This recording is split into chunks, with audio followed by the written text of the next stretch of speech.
This is your morning in 8 minutes, and we're going to get you started as you are getting ready to get out the door. Yeah, Sydney, we've been talking about it all morning. We, meaning I. It feels great outside. Some might find it a bit chilly, though. It does feel fantastic, especially after such a hot stretch of weather we've seen most of July into August. Yes, a very different change of pace for us. So if you're heading out the door this morning, nice and quiet, we've got a lot of sunshine moving on in.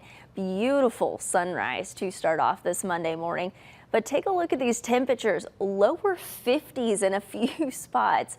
Across Knoxville, right around 65 degrees or so, but this is trending well below where we've been over the last week or so. So if you're trying to get out and about today, yes, a cooler start, but comfortable conditions all throughout our Monday, and it's going to stick around for a little while. I'll have a closer look at that coming up.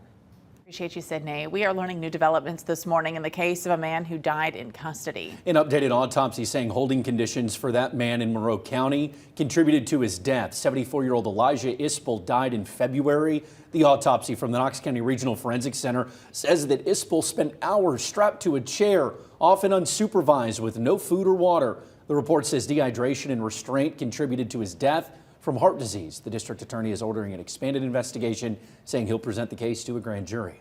And the sheriff's office says everyone involved is either terminated, suspended, or resigned. Sheriff Tommy Jones saying his thoughts and prayers remain with the Ispel family. The global de minimis tariff exemption ends for low-cost goods Friday. The president signed an executive order targeting low-cost goods from China and Hong Kong. It allowed goods valued at $800 or less to enter the U.S. without paying tariffs, mainly applying to imports from China, Canada, and Mexico. The exemption was originally supposed to end in June of 2027 as part of the One Big Beautiful Bill Act. However, the president signed the order overriding the deadline, saying it was being used to evade tariffs and funnel deadly synthetic opioids into the country. Tomorrow is the Knoxville City Council primary election. Only about 7% of eligible voters have cast a ballot so far during the early voting period. 5 city council seats of the 9-member board are on the ballot. 1, 2, 3, 4, and 6. That's because people who currently hold those seats can't run again. They're term limited. The top 2 winners in the primary will head on to the general election on the 4th of November. Voters, for the first time, will only cast a ballot for the district they live in. That changed this past year. Polls open from 8 a.m. to 8 p.m. All right, if you want to stay in a hotel or motel in Townsend, it may end up costing you more money soon. The town is considering a hotel-motel tax proposal aimed to support tourism. City leaders say the 3% tax could bring in $500,000. The tax would be placed on lodging, motels, hotels, cabins, things like that. The city manager says those funds would be poured back into tourism draws like parks. Special People's Park has been closed because it needs maintenance, for example. A second reading for the ordinance will be held September 16th. City leaders will have a public hearing for discussion and voting at the meeting.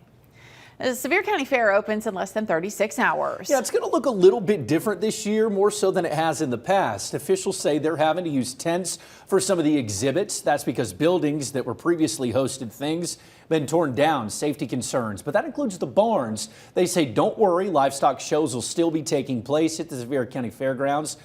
They open tomorrow at 5 o'clock, runs through September 1st. But it's not the only fair happening this week. Claiborne County Fair kicks off this evening. That lasts through Saturday. All right, this morning, some teachers across the state celebrating a pretty big honor. Tennessee Department of Education has announced its Teachers of the Year. The Teacher of the Year in Tennessee is math teacher Dr. Brandy De La Cruz from Collierville High School in West Tennessee.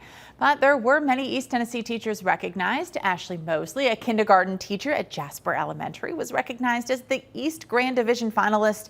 Anderson County teacher Chrissy Rose was also one of the 9 teachers in the running. Tennessee's Education Department also recognized new teachers. They're honoring Kayla Grant at North Middle School and Loudoun County, and Lily Hudson with Hamblin County Schools as Novice Teachers of the Year. Congrats to everybody. Yeah, good stuff. Heads up for parents and students who are looking for tips on how to stay safe on social media. Yeah, there's a business looking to help you out. Minot Funeral Home hosting a back-to-school social media safety seminar tonight at 6. Knox County Sheriff's Office will be there to show you ways to stay safe on social media, including how to spot the signs of cyberbullying. Organizers say they hope the seminar will help families navigate the digital world both safely and responsibly. All right, a traffic alert for you this morning. If your commute takes you along the spur, be ready for some backups this week. Starting at 7 this morning, the national parks say that they will be closing one lane. It'll be down to single lane on the spur. This will run until 4:30 in the afternoons. The closure will last through at least Thursday. They could do more closures next month. The park says during the lane closures, crews will be out on the side of the road, cleaning up, mowing, picking up litter, debris, things like that.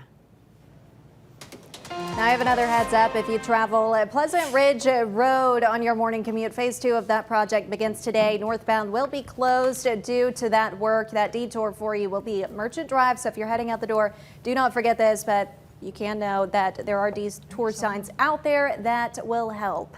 I-75 at Merchant Drive right now, north and southbound lanes looking good. 640 west of downtown.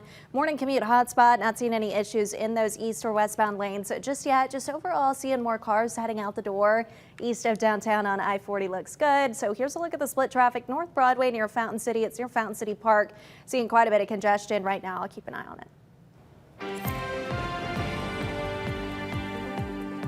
And taking a look at your forecast for today, going to be a nice refreshing change of pace for us, keeping our temperatures well below average all day long. Mostly sunny skies for the majority of the day, but towards the very end of the day, notice a few extra clouds drift on in. But we're staying nice and dry now through most of this week with a good amount of sunshine. Temperatures will remain in the upper 70s to the lower 80s through the very end of this week, but it's those overnight lows that really start to take a tumble, especially the next couple of mornings, waking up Wednesday morning in the lower 50s for most of us. We'll see a little bit of an uptick towards the weekend, but not too bad of a stretch of weather. Yay! I'm excited. 54? Get out of here. You'll love to see it. You love to see us, but we're heading over to the CW. We hope you'll join us. Thanks for joining us this morning.